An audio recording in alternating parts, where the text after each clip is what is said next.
Hello everyone, how are you doing? This is MD Tech here for another quick tutorial. In today's tutorial, I'm going to show you how to hopefully resolve if your DVD or CD is not automatically opening up autoplay when it's inserted into your computer drive or your optical drive. So this should hopefully be a pretty straightforward process, guys. And without further ado, let's go ahead and jump straight into it. So all you have to do is open up the search menu, search for Control Panel. Best result should come back with Control Panel.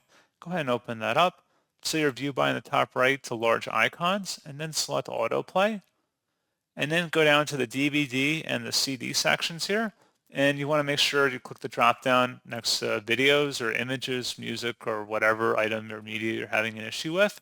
And select where it says ask me every time or open folder review files, or maybe just play in the Windows Media Player. Selecting take no action will basically turn off autoplay.